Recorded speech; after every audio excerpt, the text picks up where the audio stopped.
Life of literature. इस video में हम लोग बात करने वाले हैं लाइफ ऑफ लिटरेचर पर। लिटरेचर कहाँ से शुरू हुआ, सबसे पहला लिटरेचर का वर्क कौन सा था, और लिटरेचर में कैसे कैसे मतलब उसकी जो लाइफ थी उसमें जान पड़ी, या उसमें कौन कौन से वर्क किस किस ने शामिल किए, किस इरा में, किस टाइम पे।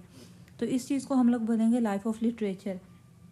सबसे पहले जो लिटरेचर शुरू हुआ था वो हुआ था कि स्टोरी टेलिंग से, कि ज़बानी कलामी कहानियाँ सुनाने से और नज़में, शायरी, पोइट्री सुनाने से हुआ था। उसके बाद जैसे जैसे जो सिविलाइजेशन थी वो इवॉल्व हुई, उसने तरक्की पकड़ी, तो जो लिटरेचर था वो अपनी मॉडर्न जो थी जदीद अशकाल पकड़ता गया। उन अशकाल में, उन टाइप्स में जो सबसे पहले शामिल हुई वो थी ड्रामा, नावल्स और एसेज। इसके बाद हम लोग देख लेते हैं कि जो लिटरेचर की लाइफ है इसको हमने डिवाइड किया हुआ 3 to 4 पीरियड्स में, कि सबसे पहले मतलब कहाँ से शुरू हुआ, उसके बाद इसमें कौन कौन सी इवोल्यूशन आई और किस राइटर ने इसमें कितनी कंट्रीब्यूशन की थी। तो सबसे पहले हम लोग देख लेते हैं एंशियंट सिविलाइजेशन। जो इस पोर्शन में सबसे पहले जो थी, सबसे पहला वर्क जो लिटरेचर की अर्ली लाइफ, या लिटरेचर का मतलब जैसे अगर लिटरेचर की लाइफ को अगर हम किसी ह्यूमन की लाइफ से कंपेयर करें तो सबसे पहले वो बच्चा होगा, या फिर मतलब कहाँ से उसके लाइफ का आगाज़ हुआ। तो जो सबसे पहला वर्क था वो हमें मिलता है 2100 बिफोर क्राइस्ट। एक एपिक पोइम थी, इसका नाम है एपिक ऑफ गिलगामेश। तो ये एंशियंट मेसोपोटामिया में एक एपिक मिली है हमें। सबसे जो पुराना वर्क हमें गर्दाना जाता है लिटरेचर की लाइफ में, यह था 2100 कबल मसीह में मिला था, और इसका नाम था एपिक ऑफ गिलगामेश। इसको सबसे पहला वर्क जो अभी तक सर्वाइव किया हुआ है इसको कंसीडर किया जाता है। उसके बाद आ जाती है एंशियंट मेसोपोटामिया, के बाद बारी आती है एंशियंट ग्रीस की। तो ग्रीस में हम लोग देखते हैं जो सबसे एपिक ऑफ गिलगामेश के बाद जो वर्क मिला उसका नाम था, वो होमर का लिखा हुआ एपिक था, the Iliad and the Odyssey. ये हमें मिला 8th सेंचुरी में BC, 8th सेंचुरी BC में।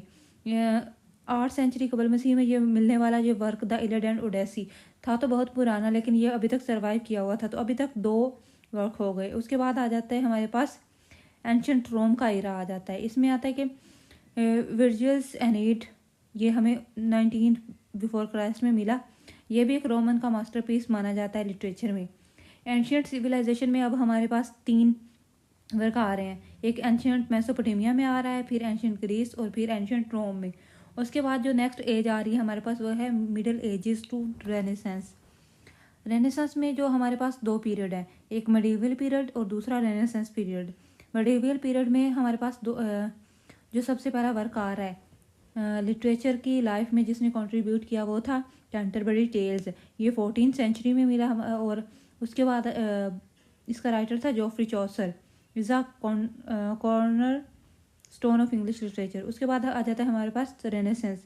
रेनेसेंस का सबसे जो मतलब इम्पोर्टेंट राइटर है वो तो आप लोगों को पता होगा कि विलियम शेक्सपियर है, और इसकी जो ड्रामे में कंट्रीब्यूशन थी वो बहुत ही ज़्यादा थी। अभी तक इसके वर्क्स से लोग फ़ायदा उठा रहे हैं, मूवीज़, नॉवेल्स वगैरह इसे इंस्पायर होकर लिखे जा रहे हैं। तो ये 16 to 17 सेंचुरीज़ में जो इसने वर्क लिखे थे विलियम शेक्सपियर ने, ये एक रिवोल्यूशनरी इरा था, और इसी इरा में जो था लिटरेचर की रीबर्थ हुई। इसी वजह से रेनेसेंस को कहा जाता है कि rebirth of literature, English literature. Middle Ages to Renaissance के बाद आ जाता है हमारे पास मॉडर्न इरा। मॉडर्न इरा में हमारे पास जो वर्क आ रहे हैं या जो टाइप्स आ रही हैं वो रोमांटिसिज्म। रोमांटिसिज्म में आप लोगों को पता होगा कि मैरी शेले का नाम आता है, फिर जॉन कीट्स का नाम आता है, और जॉन कीट्स की पोइट्री जो थी वो इमेजिनेशन की दुनिया में एक नया नाम था। तो इसने इमेजिनेशन की दुनिया में अपना अलग से लोहा मनवाया। उसके बाद हमारे पास आ जाता है रियलिज्म एंड नेचुरलिज्म। रियलिज्म और नेचुरलिज्म में हमारे पास आथर्स आ रहे हैं गस्टेव फ्लॉबर्ट और मैडम बोवेरी एंड एमिली जोला। Germinal 1985 explore the human condition. के ये जो राइटर्स हैं इन्होंने अलग से अपनी पहचान बनाई, और रियलिज्म जैसे जैसे उस वक्त के हालात थे उनको डिस्क्राइब किया, पोर्ट्रे किया। और उसके बाद आ जाता है 20th century literature. 20th century का लिटरेचर जो था वो 20th सेंचुरी के हालात से इंस्पायर होकर लिखा गया था। उसमें 20th सेंचुरी की जो वाक़यात हो रहे थे उनसे इम्प्रेस होकर वो जो लिटरेचर सामने आया हमारे पास।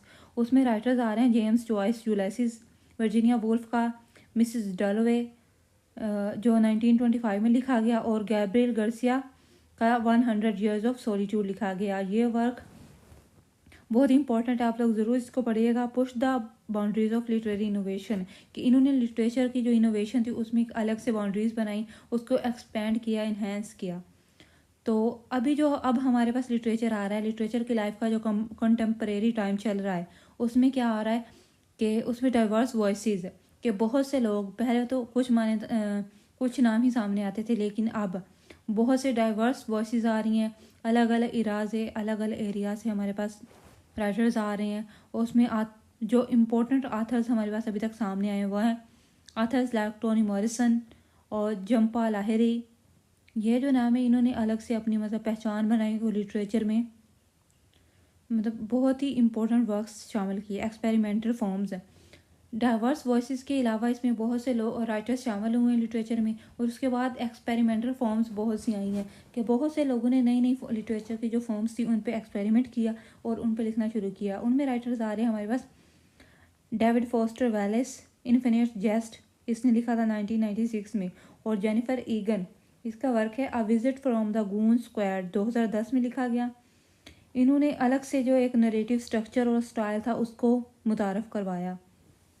और अब हम लोग लिटरेचर की लाइफ में देख लेते हैं कि हम लोग लिटरेचर का फ्यूचर कैसे देख रहे हैं।